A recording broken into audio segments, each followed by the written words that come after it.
हम जब भी बैंक में लोन अप्लाई करते हैं तो बैंक का एग्जीक्यूटिव आपसे फॉर्म भरवाता है। कई पन्नों के इस लोन फॉर्म में वो जहां उंगली रखता है आपको वहीं साइन करना होता है। ज्यादातर व्यक्ति ब्याज और प्रोसेसिंग फीस के बारे में ही जांच पड़ताल करते हैं, लेकिन इस फॉर्म में कई लाइनों या शब्दों के पीछे छोटे छोटे स्टार बने होते हैं। यही स्टार नियमों एवं शर्तों और चार्जेस के बारे में बताते हैं।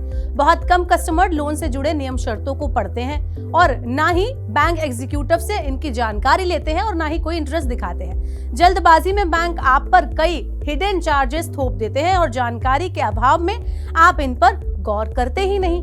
हिडन चार्जेस लोन को काफी महंगा कर देते हैं, जिससे लोन चुकाने में कई तरह की कठिनाइयों का आपको सामना करना पड़ता है। इस वीडियो में मैं आपको बताऊंगी कि कौन से हिडन चार्जेस होते हैं जो बैंक आप पर लगाते हैं और साथ ही ये भी बताऊंगी कि कैसे आप अपने लोन की लागत कम कर सकते हैं। तो हिडन चार्जेस हर बैंक में अलग अलग होते हैं।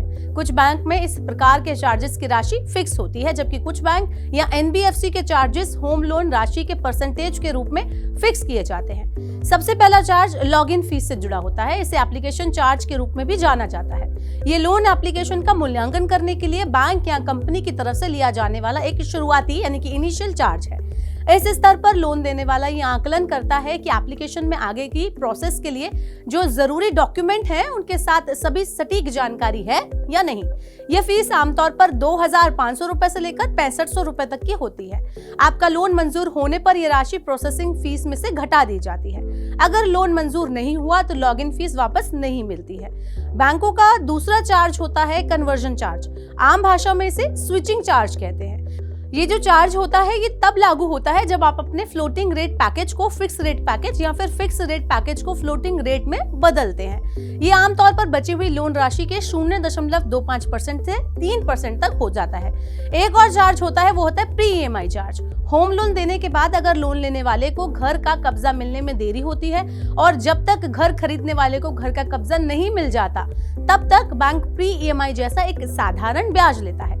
वहीं इसके अलावा होम लोन से जुड़ा एक और चार्ज है प्री पेमेंट चार्ज। इसमें आम बोलचाल की भाषा में फोरक्लोजर चार्ज और प्री क्लोजर चार्ज भी इसको कहते हैं। ये शुल्क तब लागू होता है जब आप अवधि खत्म होने से पहले अपने होम लोन चुका देते हैं। ये बकाया राशि के 2% से 6% के बीच हो सकता है।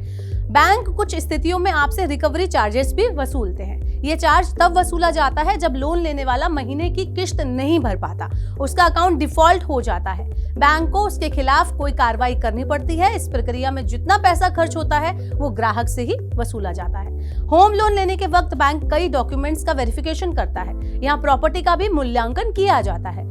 बैंक इस आवश्यकताओं को पूरा करने के लिए लीगल एक्सपर्ट को नियुक्त करते हैं।